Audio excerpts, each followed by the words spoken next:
go, huh?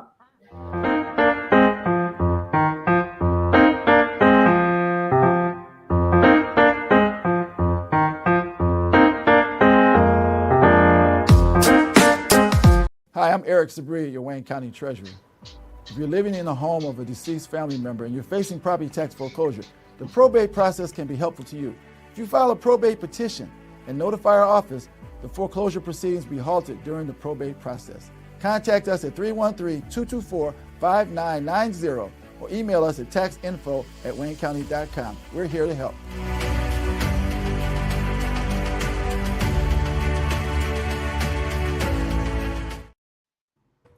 Good morning, everybody, and welcome to another episode of The Week That Was. I'm Saeed Khan. Actually, it's not morning where I am, but who the hell cares?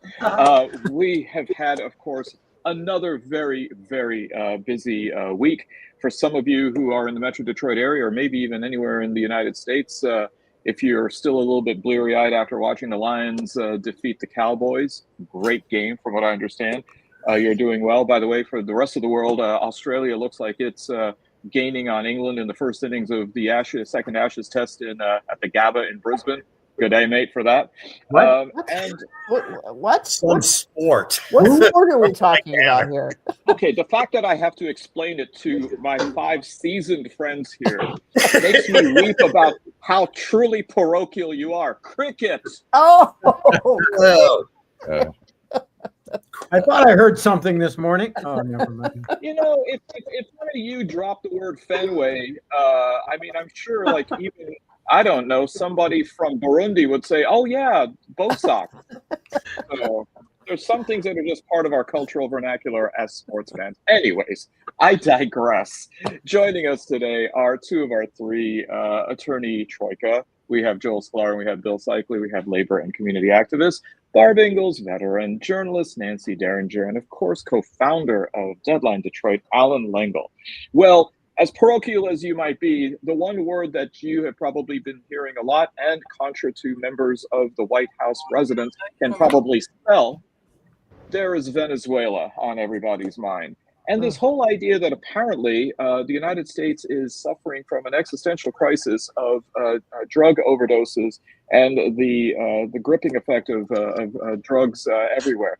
So much so that the United States is looking to invade now by land because it's so much better, quote unquote, as opposed to by sea, the Maduro regime in Caracas.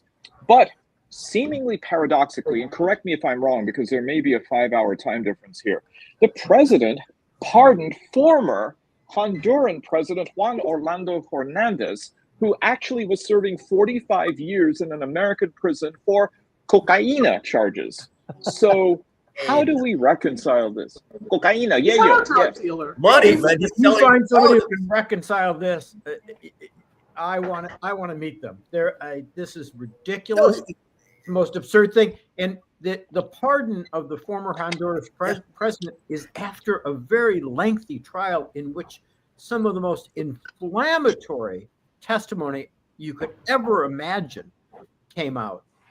And let me remind you that the evidence against the Venezuelan boats that have been blown up is non-existent. Nobody's ever come out with any evidence of it.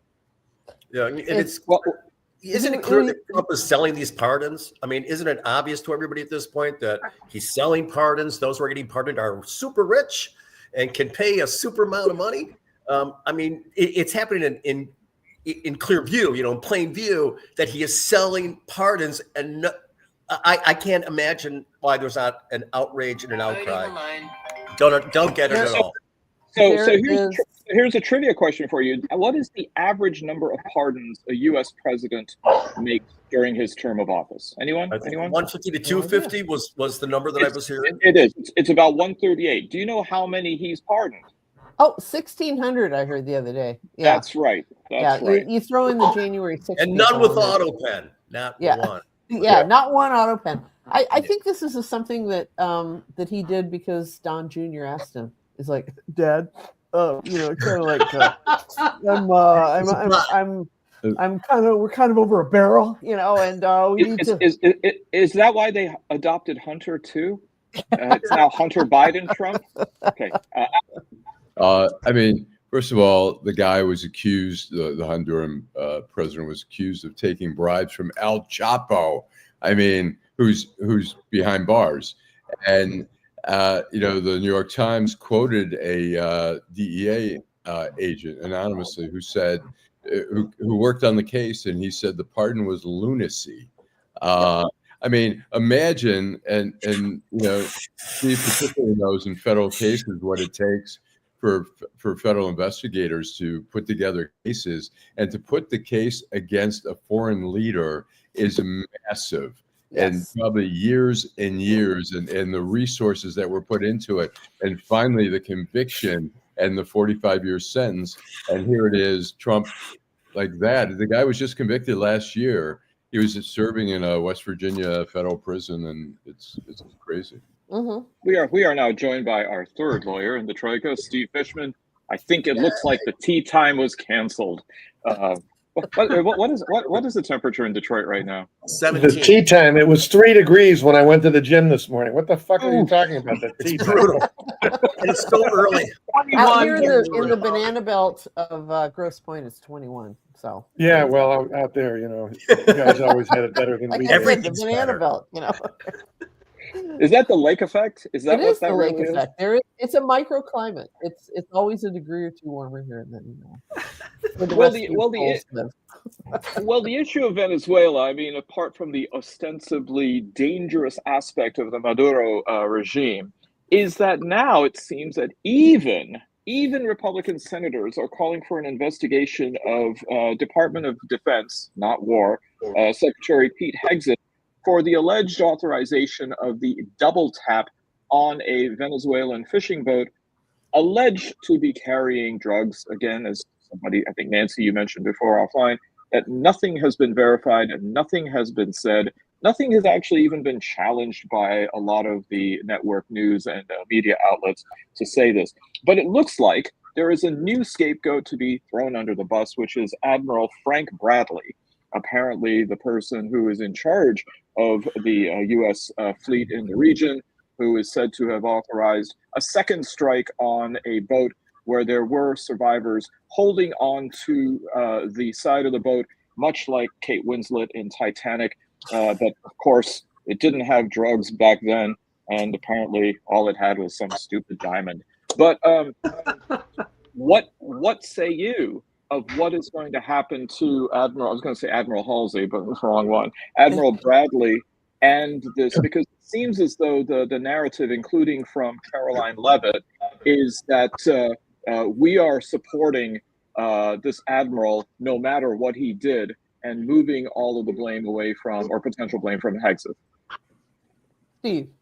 Steve. Well, it's pretty obvious what they're doing. Oh no, he froze. He was right there. Yes, he was right there, and now he's not there very anymore. much. I think in the post there were a couple people that said stuff, but they didn't want to go too far. I'd be interested to see how he handled the whole situation. It's pretty hard for us to say anything. I mean, obviously they're making him into the scapegoat, but it's hard to say what the reaction ought to be. I'd like to know how his reaction was talking to the Congress people. I mean, it's hard for me to believe a man with a career like that, when you read what his background is, would allow himself to be sacrificed on the altar of Trump and, of all people, Pete Hegseth.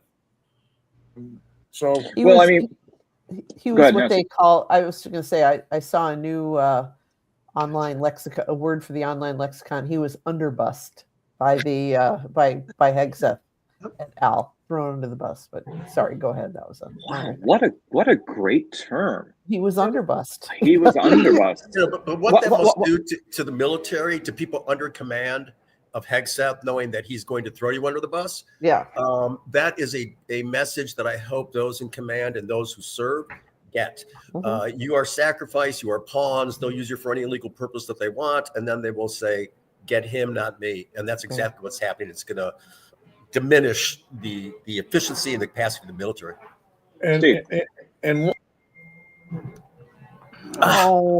hate it when this happens to Steve. He always has I think he's at home. Usually at home.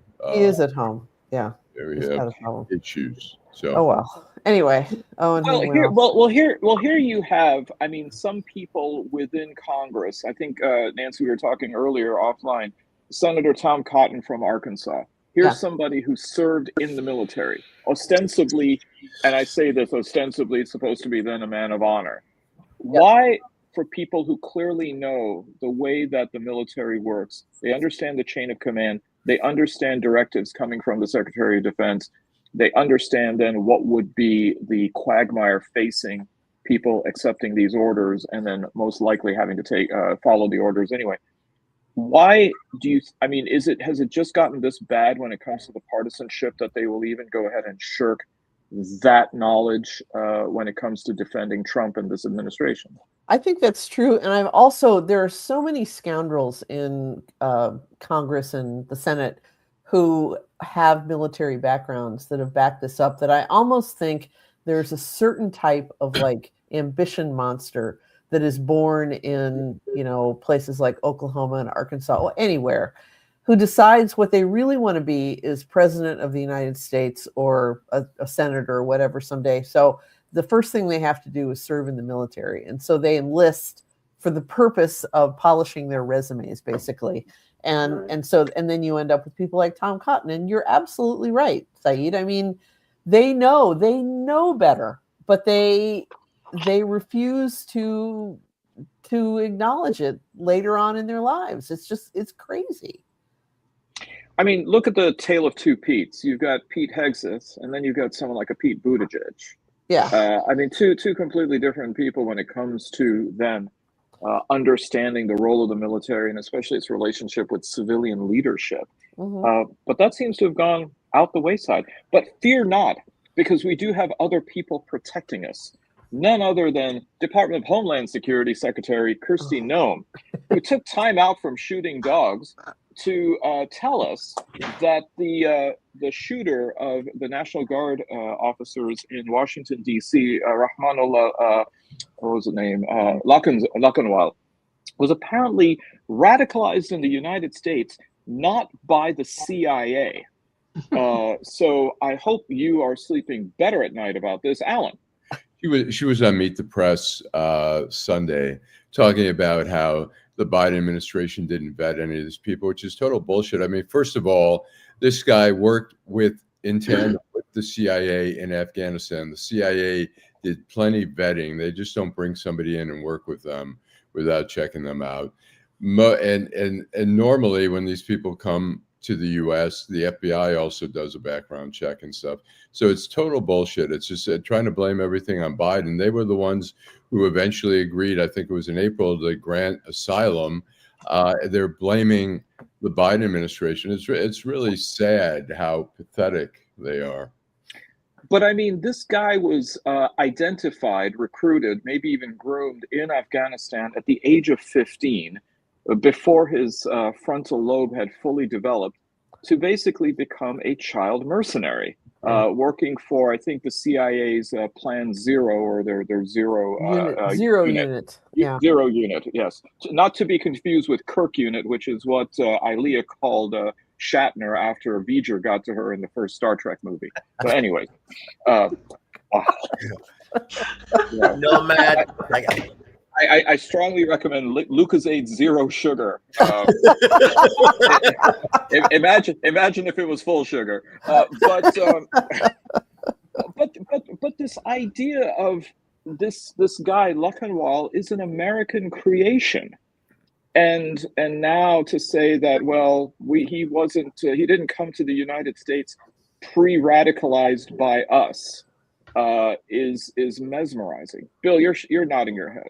Yeah, I mean, it is difficult for me to understand why Americans cannot understand how American policy radicalizes people from other countries. It is just maddening to me that the way we talk about and treat immigrants in this country, especially under the Trump administration, and the way we treat their homes, why that wouldn't radicalize somebody. Right. It's befuddling. And Americans just go, huh? He came here. Why would he be radicalized? He had everything here. Why would he be radicalized? It's absurd. I just don't understand how people miss the fact that we create so many of these problems. But Bill, we don't teach history in this country. But I think there's something different going on here, isn't there? I mean, you're talking about somebody watching what's happening in the world and having a visceral response to it by saying, this is what America's doing, and psychologically change it. Here you've got somebody who was literally programmed to be a killer over there. You've got both factors here. Okay. I mean, I agree with what you said, Saeed. We trained him to be a killer. I mean, we gave him the skill set. But the fact that he would use that skill set and get pissed off at us, and people don't understand why, that's amazing to me. Yeah. It's been amazing to me my entire life. As a Palestinian, I've never understood why nobody understands why Palestinians aren't pissed off at America. Because you can say anything you want about foreign policy and about whether we should support Israel or not, whether we should have a two-state solution. But if anybody thinks that American foreign policy has been fair to Palestinians, they ain't been paying any attention, or they certainly haven't tried to be empathetic to Palestinians. Mm-hmm. Well, Central Americans. Nobody even blinks. My nickname in high school used to be Sand Nigger. I mean, and nobody blinked at that. Teachers didn't get upset when people used that phrase. And they heard it. They heard it. Yeah. I mean, this is amazing to me. Wow. The way we've treated Arabs, but Palestinians in particular over the years, and people can't understand why we're pissed off. Give me a break. Yeah. I seem to recall, Bill, a little bit of pearl clutching when we helped to not only fund and finance, but basically encourage people to go and fight the Ruskies in Afghanistan, including a fellow, what was his name? Oh yeah, Osama bin Laden. And then we thought that in '89, when the Ruskies pulled out of Kabul, that all of a sudden they'd go back to their day jobs of teaching or civil engineering or whatever the hell, or being a pediatrician in the case of Ayman al-Zawahiri. Wow. I mean, yeah, go ahead. But the maniacal part of this is we think, oh, well, they want to kick the Russians out, but they won't mind us being there. Right. Yeah. Jesus. Listen, they're gonna welcome us with cake and flour and candy. Damn it, their only crime is making us diabetic. So the Afghanis were able to hold off the Russians for over 10 years, right? Okay. I mean, they talk about Reagan ending the Cold War. It was Afghanistan that ended the Cold War. It completely bankrupted the Soviet government. Right. And then they left and laughing at us like, yeah, you're going to know it now. And it was the same thing happened all over again. Mm-hmm. Exactly but that's the thing with revisionist history. That wasn't true back then. And apparently Reagan wasn't really against tariffs. So, And by the way, Reagan in Central America, why are those people leaving those countries now? It's 30 years, 40 years of completely degrading their countries. Yeah. Of course they're leaving and walking across Mexico to come up here. Right. Well, Trump may have issued 1,600. Trump may have issued 1,600 pardons thus far, but the one that apparently he cannot issue, but he would if he could, and since he can't, he's certainly putting pressure on somebody else to, is that of his good friend, Prime Minister Bibi Netanyahu, who apparently now has decided to take matters into his own hand and is begging President Herzog of Israel to grant him a pardon, to do him a solid in doing this, because it will, quote unquote, unite the country in a much needed sense in Israel. So what do you think about the chutzpah, and what do you think about the odds? Yeah, Alan. I mean, the guy's a crook. I'd say, and I think they had offers to him before that if he were to step down, they would give him a pardon. And I might favor something like that for him to get rid of the guy. But I mean, he's a crook. Him and Trump are, different in some ways, but similar in a lot of other ways. And who else do we do this to? I mean, who gets to get a pardon because they will step down? I think we've done. I think we've had investigations where basically they'll say, "All right, look, we'll make this go away, but you gotta step down from office." But my point is, this happens to the rich and powerful. I mean, this does not, this does not get. These aren't the kind of deals that the average Joe gets in the courthouse, or anywhere else. I mean, it's just, I find this so repugnant.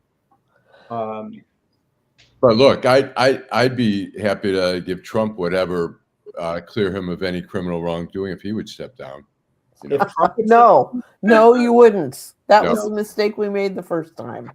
So no, there's. I agree, Nancy. That is a huge mistake we made the first time. Somebody, I read this week described this as a smash and grab presidency, and I think that's exactly what he's doing here. This is, selling pardons openly. I mean, he's doing everything but putting a price tag on some of these things. And one of these days, maybe his decaying brain will snap and we'll find out what it was. He'll just blurt it out in a cabinet meeting.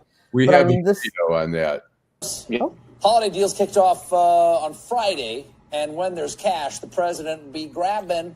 Last week, he sent an email to supporters that said, to celebrate Black Friday, President Trump decided to reduce the price of his iconic red MAGA hat ornament to just $37.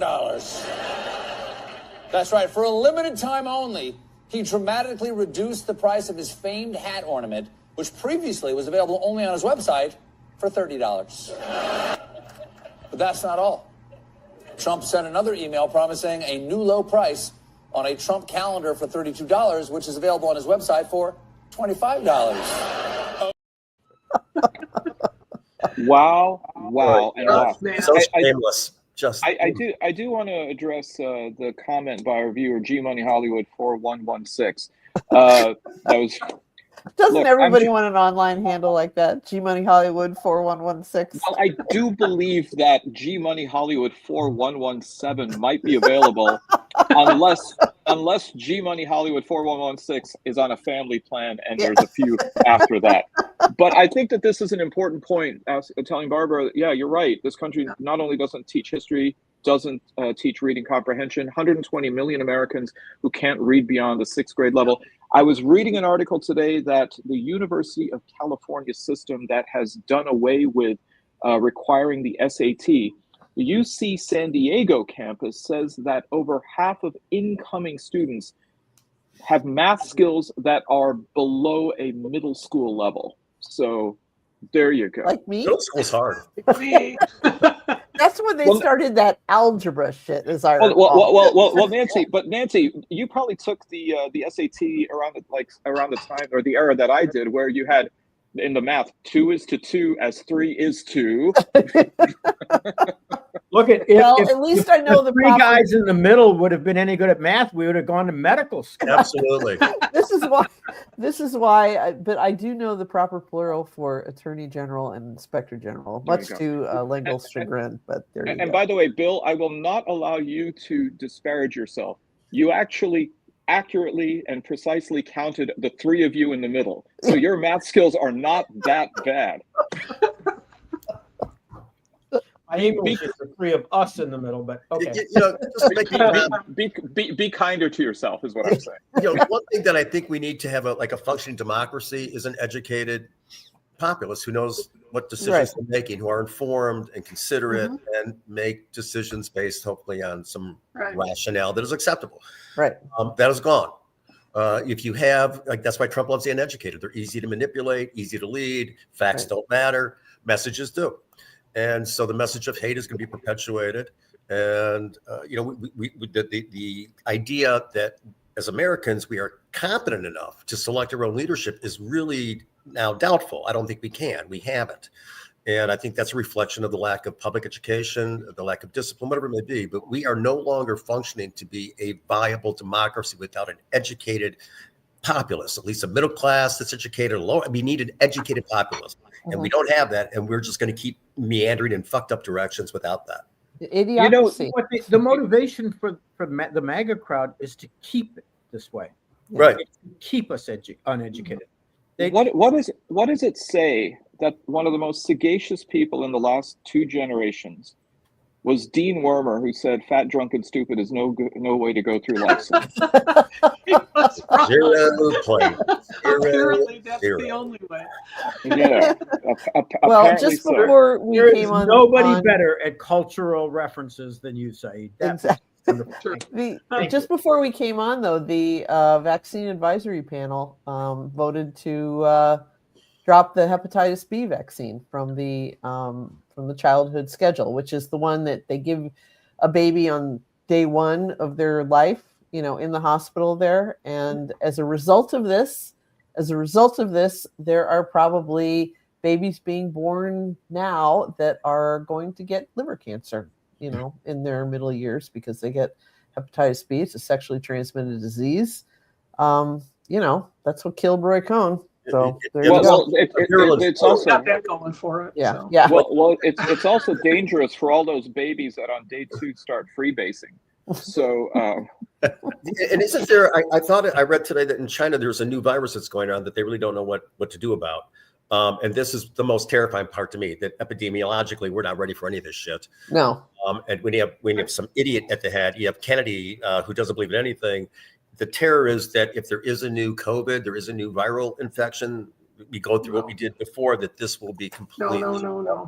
Yeah. As long as we exercise and eat organic vegetables, we will be fine. Yeah. Just like maybe some holy water, whatever the hell it is. Yeah. But good luck being able to afford it. Speaking of fairly recent news, looks like the United States Supreme Court has allowed to stand Texas's racial gerrymandering scheme for the midterms next year. And I imagine that this is going to then cause an awful lot of glee among several Republican majority state houses or legislatures around the country.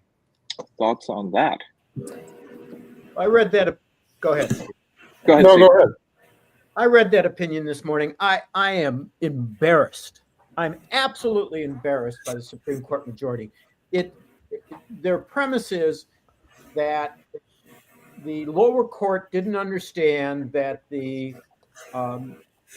main objective of the Texas legislature was partisan and not racist. It's like they didn't understand that 2 things can be true at the same time. Yep.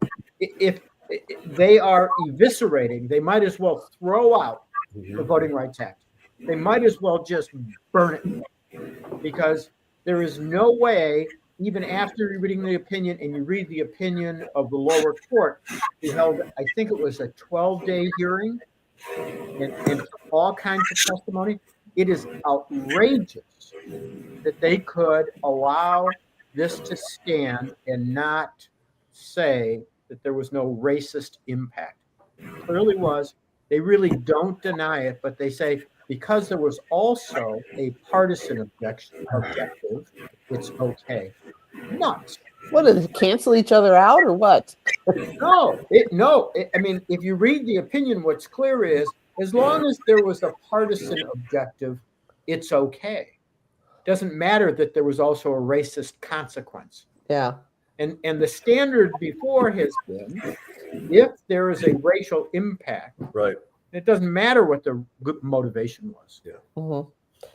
I saw the proposed gerrymander of Indiana, which is already a blood red state, and it's like they go into Marion County, which is where Indianapolis is, and it's like divided like a pie. There's a little piece of it, and then it widens out into the countryside where which is it would turn Indiana from a state with like maybe 1 or 2 Democrats in its congressional delegation to 0, because that's the way Big Daddy wants it. But there is that one guy who is the one state senator who's holding the line because he's sick of Trump using the word retard. Because his son has Down syndrome. Yeah, because his son has Down daughter. syndrome. Yeah, daughter.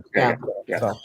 Francis Patrick, thank you for the link suggestion. I will check that out regarding COVID and being prepared for that.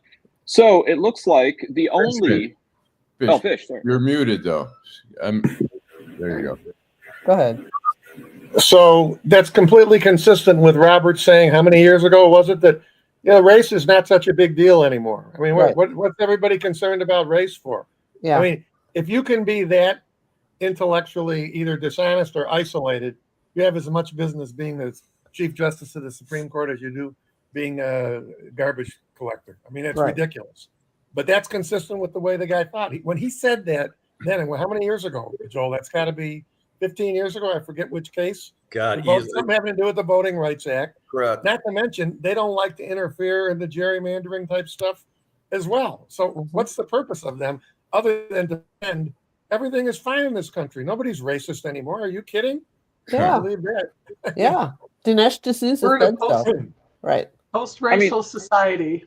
Yeah, just because we elected an African American president, that's the rationale that they're holding on this. Alan, why don't we go to a quick commercial? Hi, I'm Eric Sabria, your Wayne County Treasurer. If you're living in the home of a deceased family member and you're facing property tax foreclosure, the probate process can be helpful to you. If you file a probate petition and notify our office, the foreclosure proceedings will be halted during the probate process. Contact us at 313-224-5990 or email us at taxinfo@waynecounty.com. We're here to help.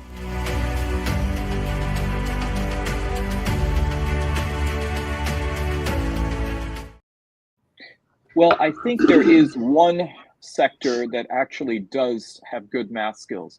They know what they need for fundraising, and they know what their odds are for re-election, and that, of course, is people in Congress. But it looks like Troy Nehls, the Texas Republican congressman, big-time MAGA, has decided to retire, seemingly looking for the exits in the same way as Georgia Congresswoman Marjorie Taylor Greene is. Is this an exodus, or do we need to wait for Passover for that to happen?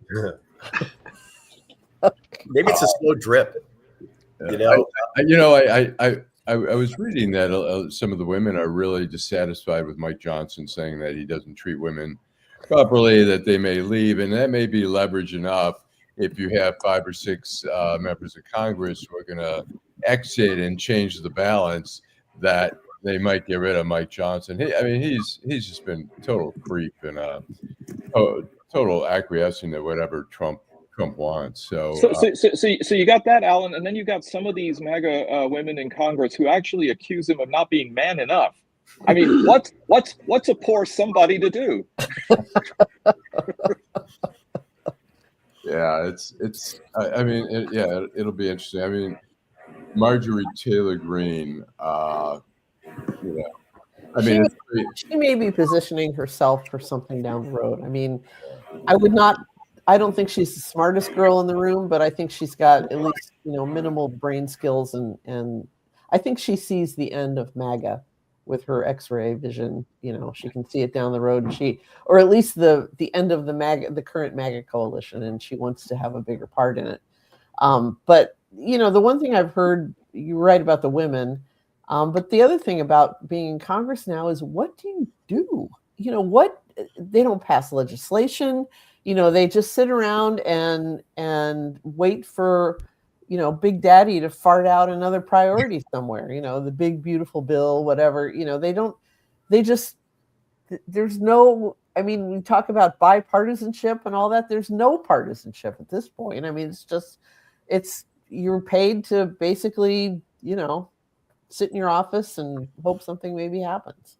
Barbara, Joel, isn't it true that I think the statistic is that this is the least productive session of Congress because Mike Johnson, not even withstanding the shutdown, but Johnson just isn't bringing any legislation to the floor. Right. And I don't think they don't even go home to their districts, as far as I can tell. They just hang around DC, spending the money that their lobbyists give them. Well, they're scared. They're scared to go back and have a town hall because they know they're going to get torched by their constituents to answer questions. With the exception of, it seems, Shri Tanadar from Michigan 13, who looks like he's a one-man wrecking crew. What's this that he wants to impeach Pete Hegseth? Wow. Oh, Shri. Shri, gross enough. Shri, Adida. By the way, I did notice that this avalanche of ads that you see with Shri Thanedar, it says that they're all paid for out of apparently federal funds that the Congress people get to use, because they're not technically campaign ads. They're notifications of what he's doing for you by fighting for affordable health care, and I suppose now fighting for impeaching Hegseth. So Yeah. I was wondering I was wondering why the hell is he doing all these ads basically now a year before the election? Maybe he's worried. I don't know. I mean, he. Pardon me? I say they're coming after him. They want. I mean, first of all, the 13th congressional district for two candidates in a row. I mean, Rashida Tlaib and now Shri. They want a black member representing. You know, and John James gets mad when, like, on MSNBC or MS Now, where they say Michigan doesn't have any black representation in Congress. And he's like, wait a minute. And like Al Sharpton said that, and he blew up over it. But I think a lot of people feel like, you know, John James doesn't really represent a lot of black people in Congress. And so they're gunning it fair to say. I think it's really going to come down to what cosmetologists and beauticians think that they can do to fix Shri. But stay tuned to that. But at the same time, a recent poll shows that Republican candidates, including John James, have an edge over Democratic candidates. It looks like James is in the lead over any of the Democrats that are running for governor. It looks like Mike Rogers is holding a slight edge over Haley Stevens, Mallory McMorrow, as well as Abdul El-Sayed. So what's going on? Oh, I'm sorry. That it looks like James is crushing Mike Duggan, who's like a distant third. I mean, you know, the Duggan people will say the race, he hasn't even started his campaign yet. It'll start right after he leaves office. He's got money. He's going to be having to focus on going around the state where he's not a brand name like he is here in Metro Detroit. The other ones are, I mean, that poll that was taken, the the margin of error is within in the Senate races. John James has I think it was a 37% lead to 31% for Jocelyn Benson, and Duggan was at 17 or 18%. You know, I think it'll be interesting if Duggan doesn't get traction by May, June. I think there'll be so much pressure to get him to step down because they fear of them throwing the race to John James, but we'll see. You know, once upon a time, there were two things which could pretty much disqualify you from getting elected to office. One is having a comely woman sitting on your lap like Donna Rice with Gary Hart on the Monkey Business boat back in 1988. And the other was a rather egregious level of accepting what seemed to be bribes from lobbyists. We've got an investigation that shows Michigan House member Pauline Wendsel on the west side of the state receiving 95 freebies from lobbyists. And it seems as though there's not a whole lot of outrage. Now, granted, sometimes news comes slowly from the west side of the state as far as when the outrage hits. But no one seems to really be worried about this one. He hasn't changed. He told, Elric has ML Elric has an investigative reporting program for college students who worked on that story. And when they tracked her down and confronted her, she said, nobody cares about that. I mean, she's getting freebies left and right, and lobbyists are always like, oh, I mean, there's a story in the Detroit News today about how Gretchen Whitmer getting, like, I think $500,000 a nonprofit to another, like, whatever organization that supports her, and it's related. It's an energy nonprofit tied to DTE, yeah. and they say, and they're basically like, how dare you suggest that we would expect any favors or anything for the money we're giving, like $500,000, and the other one $750,000 to Matt Hall, the Speaker of the House. And again, it's like, we're not expecting anything. Us? I think the problem, I'm sorry. Now, I think the problem is the people have been trained for years through movies and through nonstop right-wing radio and TV that it's all crooked. And why be surprised? Because this is how it works. That people think that this is how it works, that everybody is taking bribes, that what she's doing is probably small change compared to what she would if she moved up the ranks, which she would be getting. You know, the mistrust of government has been very carefully laid out. It's like everything else we've been talking about. So, Steve, look at the article I read yesterday about the Oakland County Commissioners, right? They were going to have this whole thing where they were going to basically make it impossible. You can't take anything at all.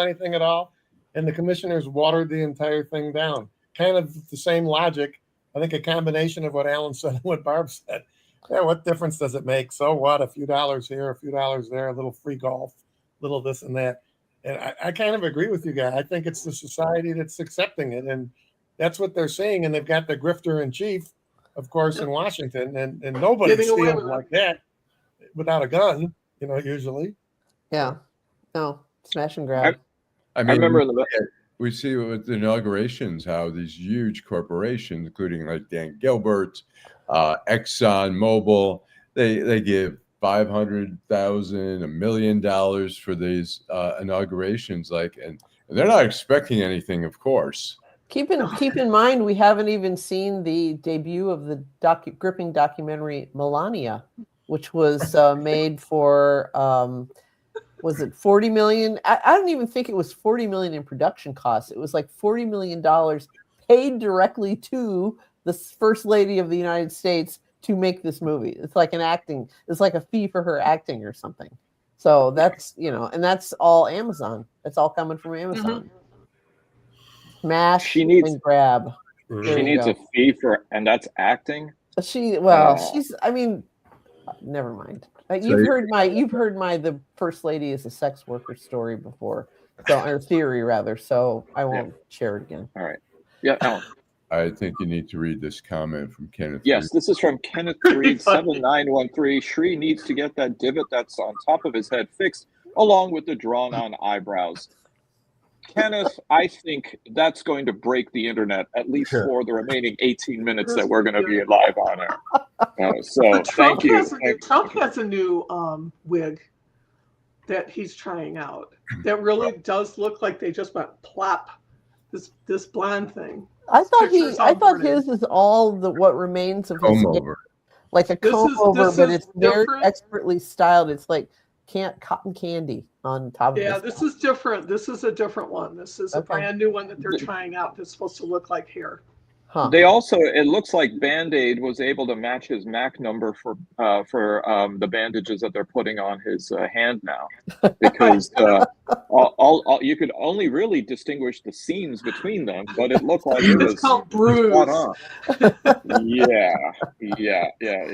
So it looks like, just an update on the Pontiac case. The woman Kelly Bryant, mother who allegedly abandoned her 3 children in a squalid house, has pled guilty to welfare fraud. I think that the charges against her for child abandonment and abuse still stand, but is this plea going to have any effect on that? Steve, Joel, what do you think? I don't think the criminal law that the plea, she cut her deal, she did something, that's what she's doing. I mean, it's important what she did, leaving her children to fend for themselves in this, feces-ridden home. I mean, my God. I don't know what the impact is, but I hope she gets punished. I mean, this is awful. I'm not sure what's your question. Is your question whether or not pleading to one count takes care of the whole case? Yeah, I mean, I don't think she's going to get any sympathy for the other stuff, right? I know very little about this case, but I can tell you this in general. Is she charged in 2 separate cases, or are you saying there's different counts? 2 separate cases.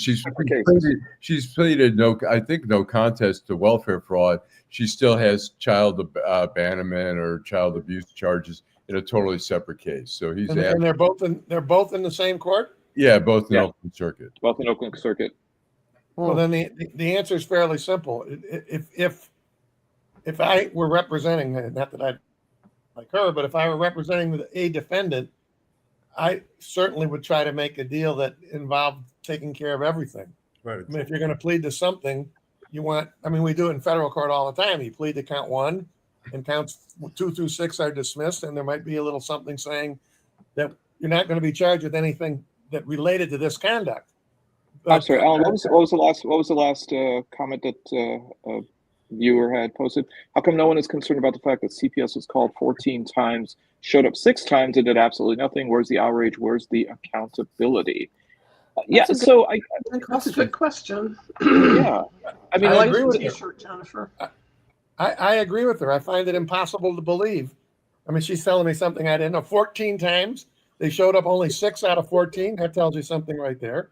And then you do absolutely nothing with the kids are in the kind of condition that you're describing.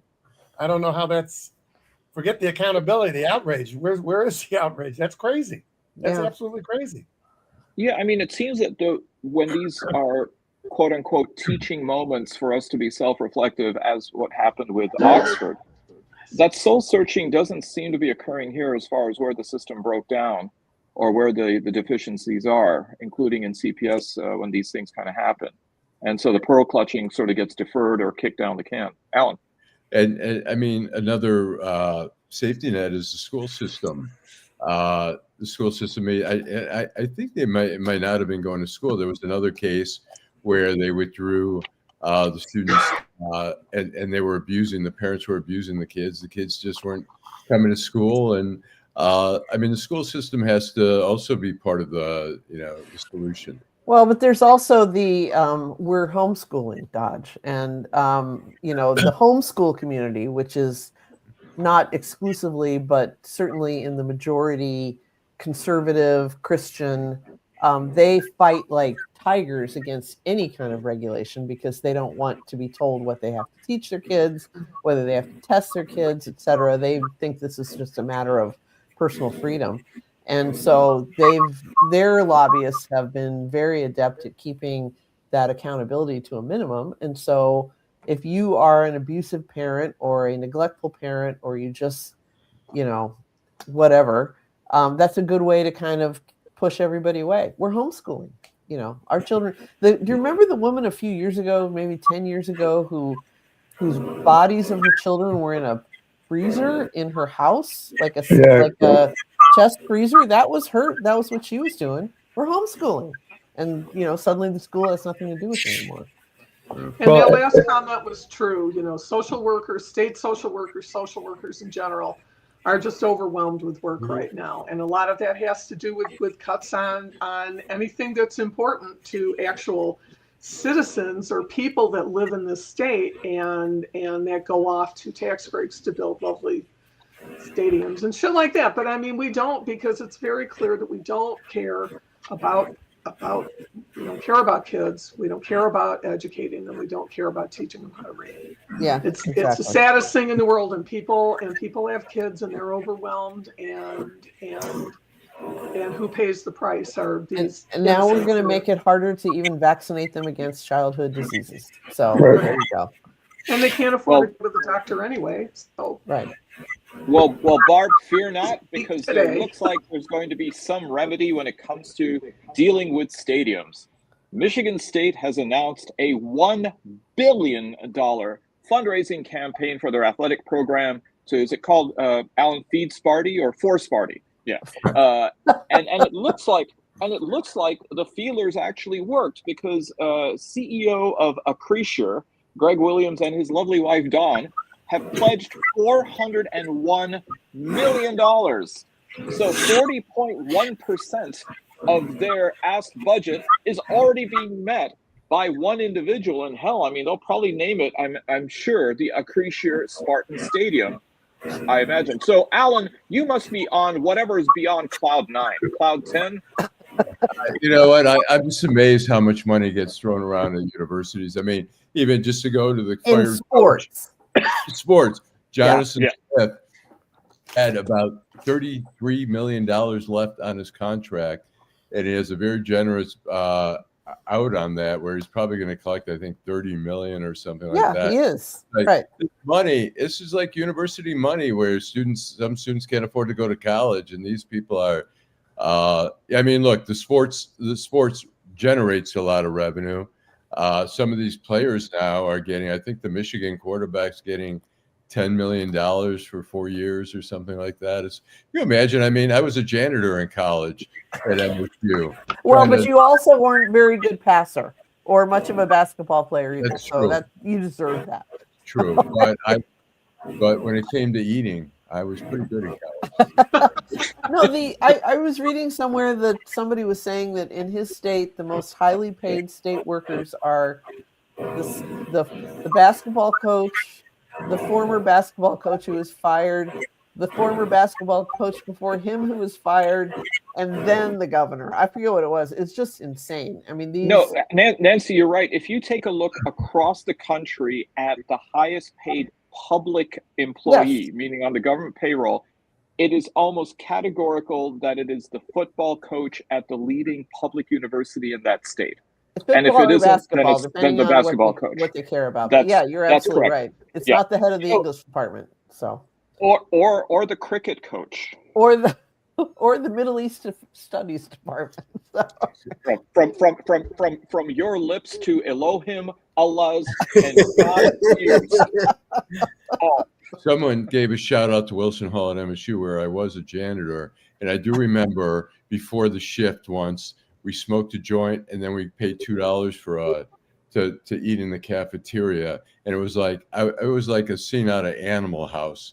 I must have had 3 dinners, 2 chocolate milks, 4 desserts. You didn't do the see what I am now. Right, that's what I am. That's what I am. Well, but by the way, I was a visiting professor at James Madison, which is in Wilson Hall, and I got to agree with you. The food there was fantastic, even if you weren't high. So, Steve, this was us in college.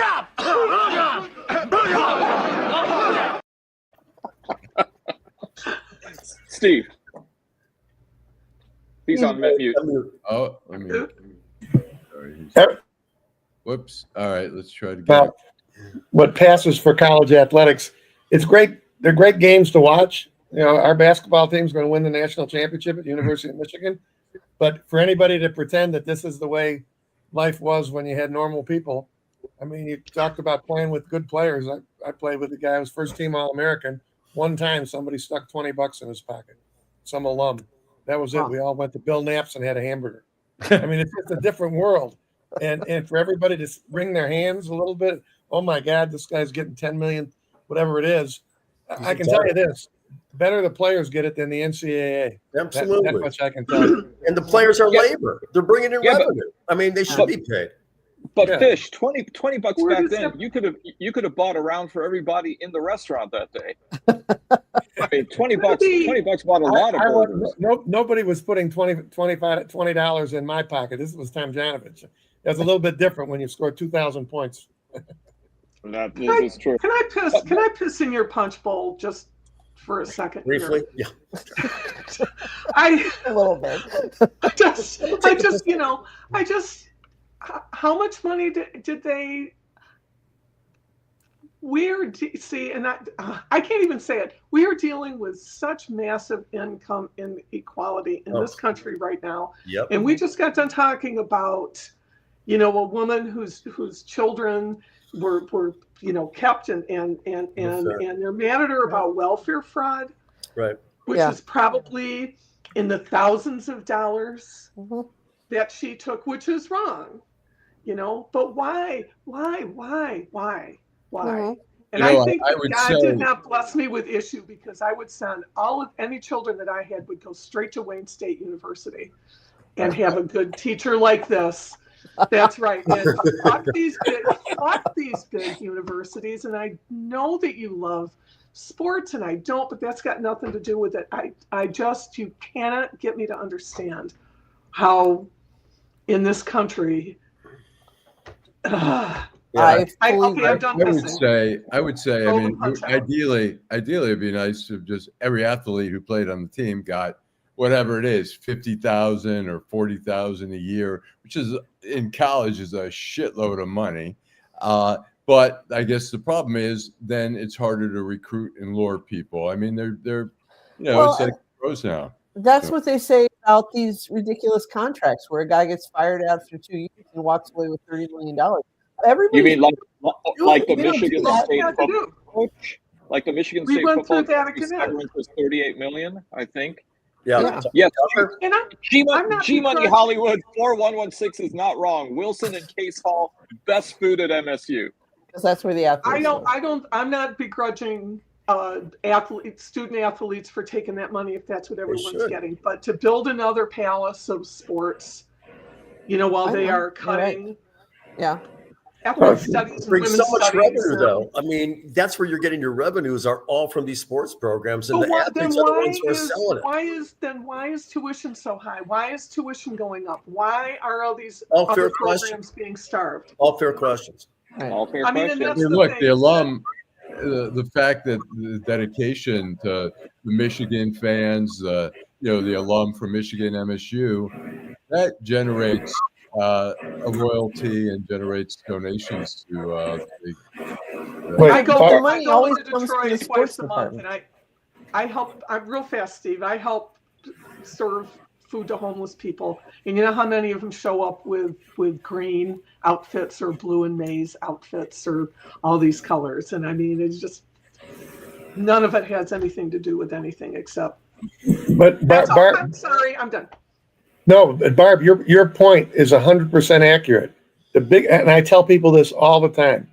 When we went to the University of Michigan in the mid-'60s, in 1966, the tuition at the University of Michigan we're talking about, we're not talking about Wayne or anything like that, was $240 a semester. None of this business about a credit hour.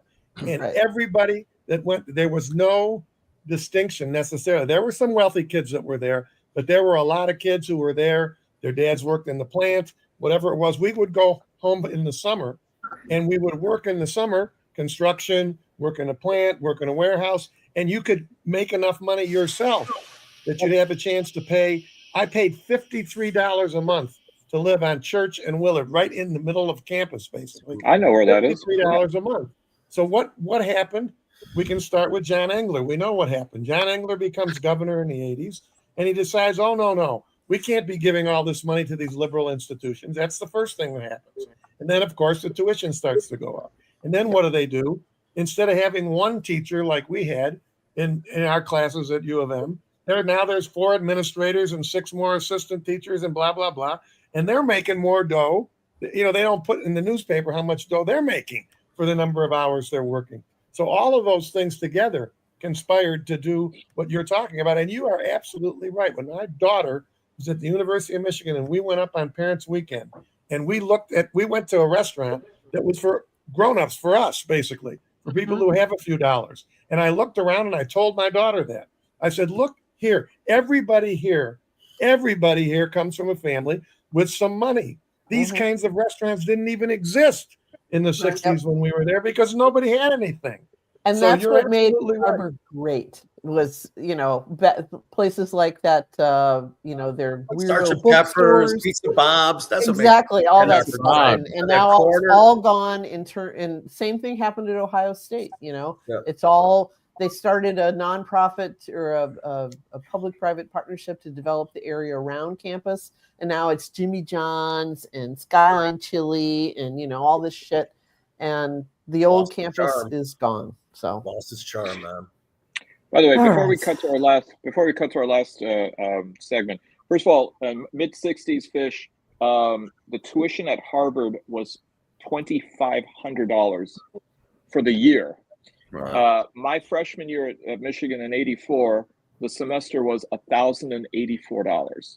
Okay, so it went from $240. Yeah, from $240 to $1,084. Where you could still, it was you could afford it. Oh yeah, I mean, I won like an alumni scholarship, which was for $750, which covered 3/4 of my first semester. I mean, it was amazing. So I have to read this because I know you're all concerned. And in case you didn't see the interview yesterday on NBC, Vice President J.D. Vance has decided to put the rumors about his marriage to bed. I'm not sure whose bet it is. But apparently he revealed that Usha and he says, I think we kind of get a kick out of all the rumors that he may be looking to hit the exits with her and maybe move on to the Merry Widow, Erica Kirk. Says, quote, with anything in life, you take the good with the bad. You accept that there are some sacrifices and there are some very good things that come along with it too. But our marriage is as strong as it's ever been, and I think Usha's really taken to it. And it's been kind of cool to see how she's developed and evolved in this new role. I don't think he's talking about as the vice president's wife. I think he's talking about as a wife. As sister wife, possibly. Crazy. She, you know what though? I'm done feeling sympathy for Republican wives.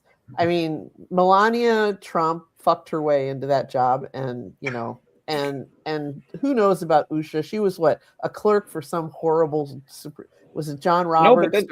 But then she was working at she was also working at some high-powered Wall Street law firm. She's as bad as he is. She's just better looking. So there. Yeah. So I'm sorry. Okay, I shouldn't talk about the first lady being a sex worker. It's rude. So let's go to the last segment then. Shame on you, Nancy. Downtown Detroit, Robert Wells, Schmuck of the Week. Okay, let's get started. Joel, why don't we start with you? Okay, I'm going to go with Tom Cotton, the senator. I think from Oklahoma.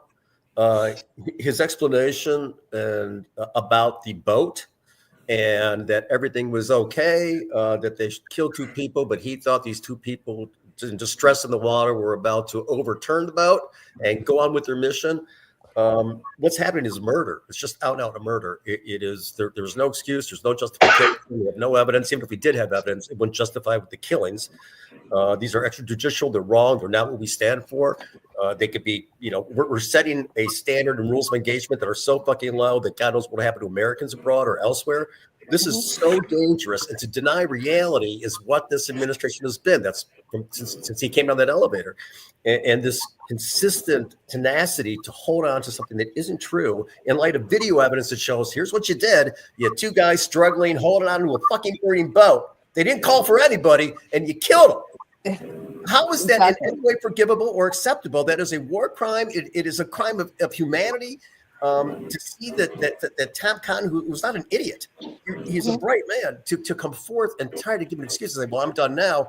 The disregard for human life, this is kind of a plan.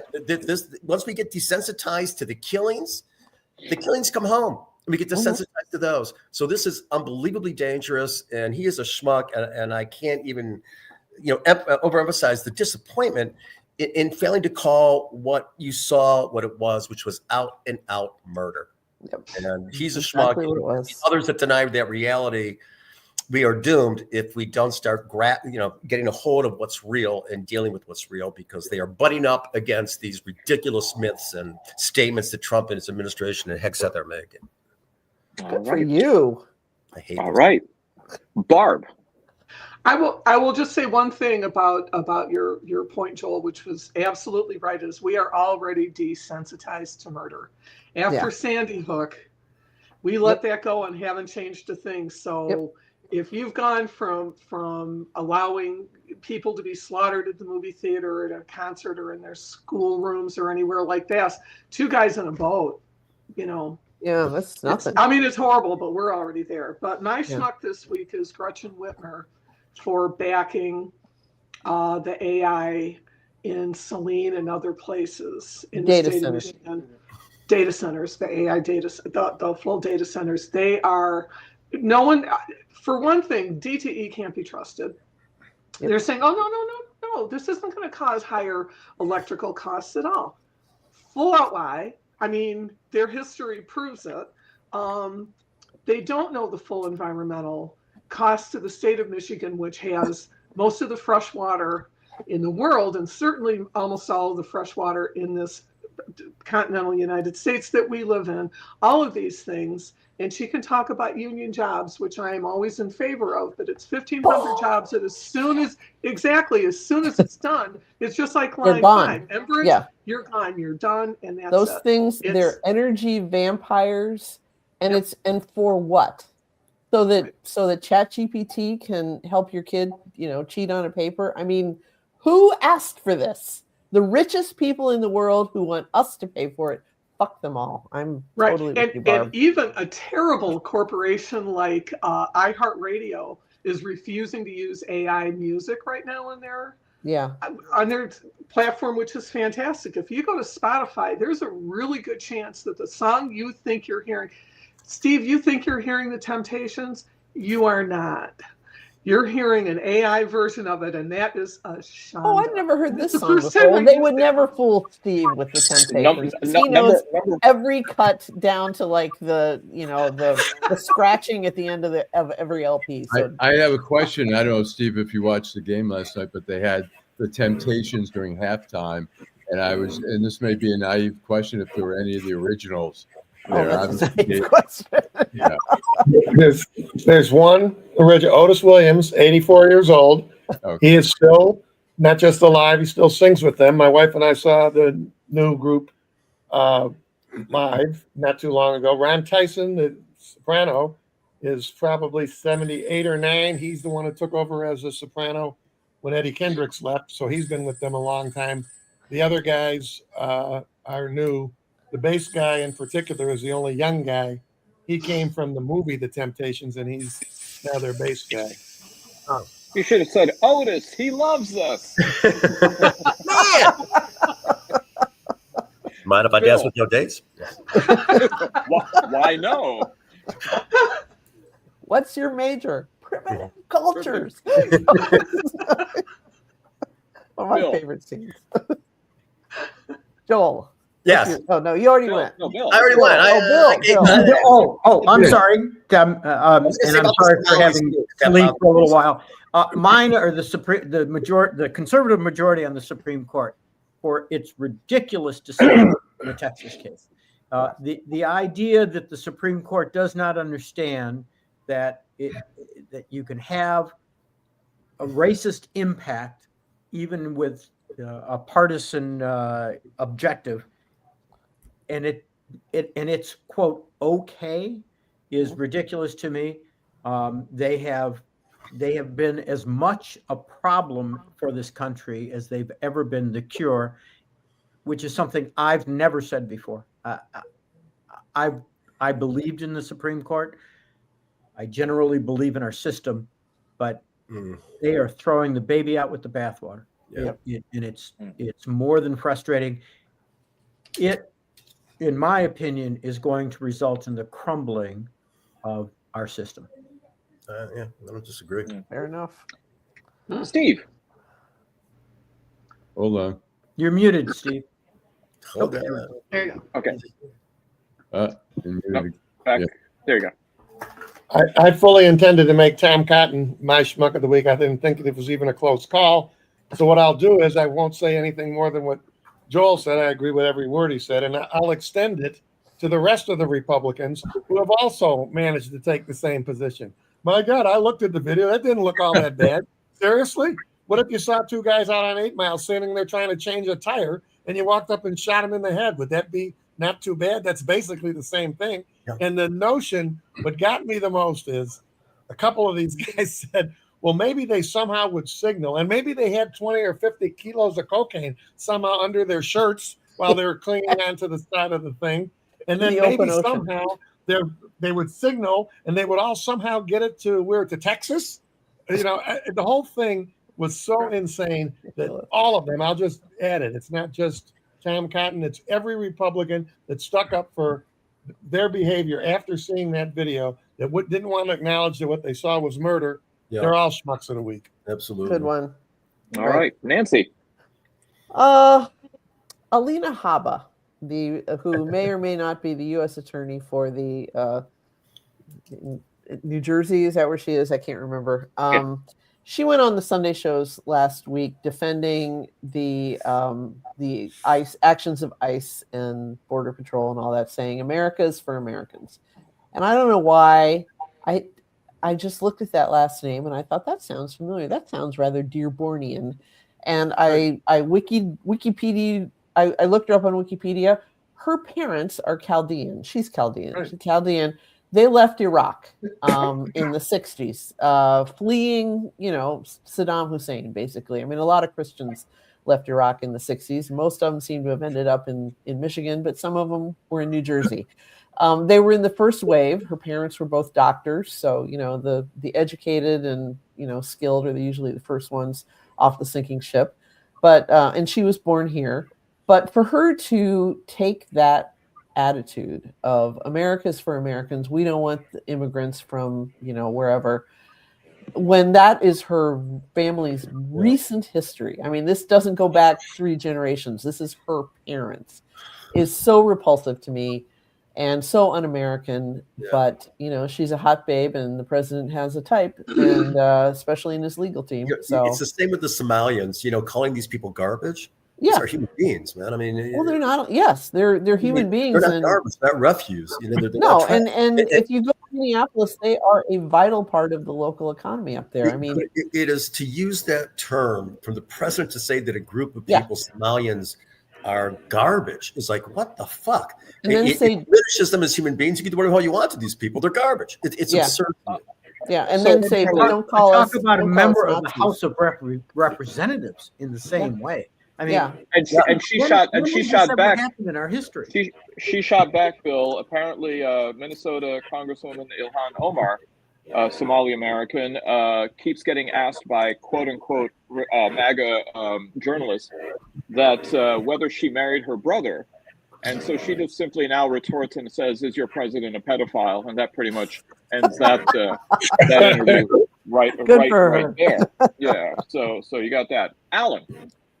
Mine is Marjorie Taylor Greene, who I thought was gravitating towards from Sabin. That says if the auto pen pardons are repealed, then prosecute Fauci for crimes against humanity. I mean, just when you thought maybe there was some hope for Marjorie, I like to remind the MAGA people, no, don't worry about it. I really am a crazy I'm as crazy as I've always seemed to be.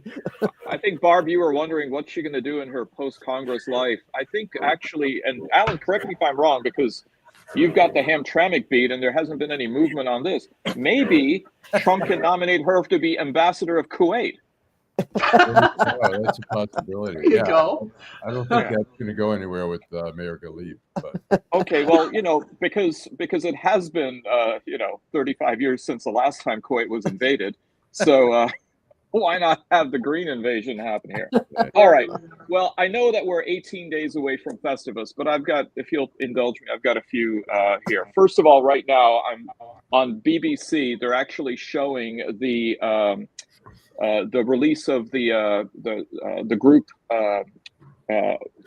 distribution for the World Cup that will be next year, and they just had President Trump conferred with the first FIFA Trump Peace Prize. Or actually, the FIFA Peace Prize goes to Trump.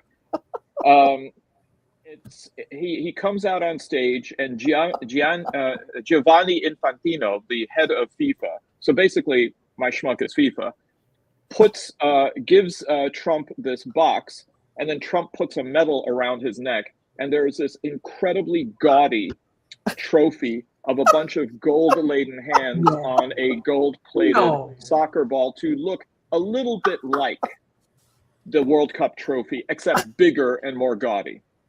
So one of my favorite comments on that: nobody does corruption like FIFA.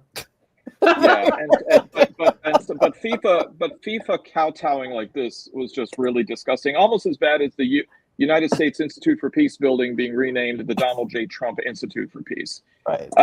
But a couple of others. Stopping Anti-Semitism, a pro-Israel group naming Miss Rachel as one of its top 10 nominees for Anti-Semite of the Year. It also includes on that list of nominees Tucker Carlson, actresses Marsha Cross and Cynthia Nixon, but no Nick Fuentes. But my real schmuck. But Mark Ruffalo, and I will fight on that. But my schmuckette of the week is 20-year-old student and aspiring medical student, if she ever gets in, at the University of Oklahoma, Samantha Fulnecki, who in a class was writing an essay to a question prompt and looking at the issue of gender. Well, she blamed all of the quote-unquote falsehoods of multiple genders on, cue the echo music, could it be Satan?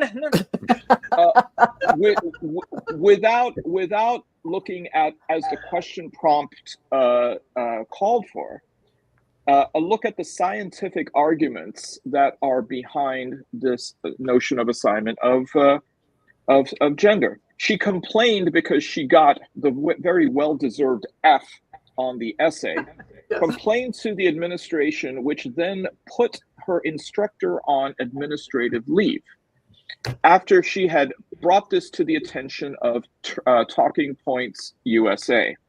No update on whether the instructor is back off leave. I suspect not, because we're coming to the end of the semester, so they're going to kick the can until that happens. But this idea that this moron just simply didn't read the question prompt and decided to go full dogmatic on it, and the fact that a rather obsequious, not surprisingly, administration at the University of Oklahoma acquiesced to this is just absolutely disgusting, and then pretty much informs full circle. We've come back to that idea of reading comprehension levels, being well informed or not, and middle school math levels. So yeah, all of our schmuck of the week. Oh, by the way, Steve, because you had said that you wanted to go with Tom Cotton, if you'll allow me to go ahead and do a proxy schmuck for you.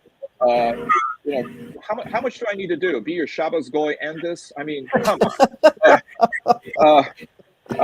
Miami Dolphin wide receiver Odell Beckham Jr., who said moaningly, $100 million is tough to make it last forever. Wow. Yeah. Yeah. Mm-hmm. Okay. So, there you go. You're like the German Shepherd. What? What? So listen, thank you again for a wonderful week of the week that was. Thank you to all of our viewers. I really love the fact of how active and interactive you are with your comments and your questions, and certainly keeping us on our toes and also better informed with what you provide. Thank you, Bill Seikaly. Thank you, Joel Sklar. Thank you, Steve Fishman. Thank you, Barb Ingalls. Thank you, Nancy Derringer. And thank you with the last word always, Allan Lengel. Drive home safely and go Lions.